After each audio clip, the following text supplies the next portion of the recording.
আজ পৃথিবীর মানচিত্রের দিকে তাকালে আমরা একটি অঞ্চলকে সব সময় জ্বলতে দেখি, মধ্যপ্রাচ্য। সংবাদ শিরোনামে বারবার উঠে আসে তিনটি নাম: ইরান, ইসরায়েল এবং আমেরিকা।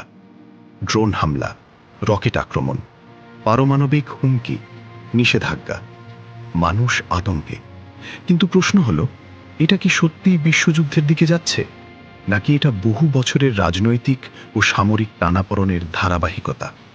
আর একজন মুসলিম হিসেবে এই পরিস্থিতি আমাদের কি শিক্ষা দেয়? আজ আমরা সত্য জানব এবং খুঁজব ইসলামের আলো। গত কয়েক বছর ধরে ইরান ও ইসরায়েলের মধ্যে উত্তেজনা বেড়েছে। ইসরায়েল বারবার অভিযোগ করে যে ইরান মধ্যপ্রাচ্যে তাদের শত্রু গোষ্ঠীগুলোকে সমর্থন দিচ্ছে। অন্যদিকে ইরান দাবি করে ইসরায়েল ফিলিস্তিনে অন্যায় করছে এবং অঞ্চলে অস্থিরতা তৈরি করছে। আমেরিকা দীর্ঘদিন ধরে ইসরায়েলের ঘনিষ্ঠ মিত্র এবং ইরানের বিরুদ্ধে বিভিন্ন অর্থনৈতিক নিষেধাজ্ঞা আরোপ করেছে। গাজা যুদ্ধের পর পুরো অঞ্চল আরও উত্তপ্ত হয়ে ওঠে। লেবানন সীমান্তে হিজবুল্লাহ ও ইসরায়েলের গোলাগুলি, সিরিয়ায় বিমান হামলা, রেড সি এলাকায় হামলা, সব মিলিয়ে পরিস্থিতি জটিল। তবে এখনও পর্যন্ত পূর্ণমাত্রার সরাসরি ইরান আমেরিকা যুদ্ধ শুরু হয়নি।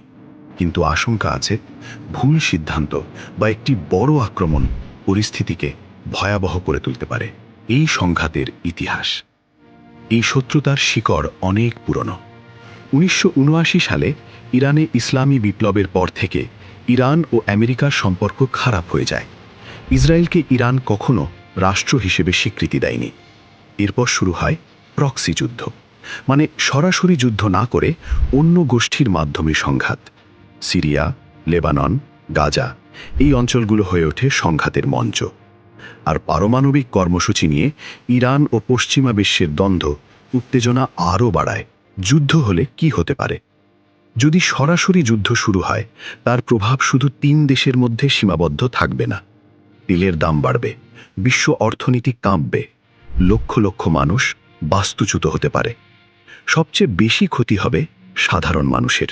শিশু, নারী, বৃদ্ধ, যারা যুদ্ধ চায় না, তারাই সবচেয়ে বেশি কষ্ট পায়। ইতিহাস প্রমাণ করে যুদ্ধ কখনো স্থায়ী শান্তি দেয় না। এখন আসি সবচেয়ে গুরুত্বপূর্ণ অংশে। ইসলাম কি যুদ্ধকে সমর্থন করে? কোরআনে আল্লাহ বলেন, আর যদি তারা শান্তির দিকে ঝুঁকে পড়ে, তবে তুমিও শান্তির দিকে ঝুঁকে পড়ো। সূরা আনফাল 8:61। ইসলামে যুদ্ধ অনুমোদিত হয়েছে শুধুমাত্র আত্মরক্ষার জন্য। নিরপরাধ মানুষ হত্যা কঠোরভাবে নিষিদ্ধ। রাসূল সাল্লাল্লাহু আলাইহি ওয়াসাল্লাম যুদ্ধের সময়ও নারী, শিশু, বৃদ্ধ, এমনকি গাছ কাটাও নিষেধ করেছেন। অর্থাৎ ইসলামের লক্ষ্য ধ্বংস নয়, ন্যায় ও মানবতা। আজ আমরা যদি রাগ, ঘৃণা আর রাজনৈতিক বিভাজনে ডুবে যাই, তাহলে আমরা ইসলামের শিক্ষা ভুলে যাচ্ছি। এখন আমরা সবাই চিন্তা করি যে আমাদের ভূমিকা কি। আমরা সাধারণ মানুষ, আমরা যুদ্ধ থামাতে পারি না, কিন্তু আমরা 3টি কাজ করতে পারি। প্রথম, সত্য যাচাই করা, ভুয়া খবর ছড়াবো না। দ্বিতীয়, মানবতার পক্ষে দাঁড়ানো, শুধু পক্ষপাত নয়, ন্যায়ের পক্ষে। তৃতীয়, দোয়া। দোয়া একজন মুমিনের অস্ত্র। আল্লাহ বলেন, নিশ্চয়ই আল্লাহর শ্রমণে অন্তর প্রশান্তি লাভ করে। সূরা রাদ 13-28। যখন বিশ্ব অস্থির, মুমিনের হৃদয় আল্লাহর উপর ভরসা করে স্থির থাকে। ইরান, ইসরায়েল, আমেরিকা উত্তেজনা আমাদের একটি বড় শিক্ষা দেয়। রাজনীতি পরিবর্তনশীল, ক্ষমতা অস্থায়ী, কিন্তু আল্লাহর বিধান চিরস্থায়ী। আজ যারা শক্তিশালী, কাল তারা দুর্বল হতে পারেন, কিন্তু যে আল্লাহর সাথে সম্পর্ক গড়ে, সে কখনো পরাজিত হয় না।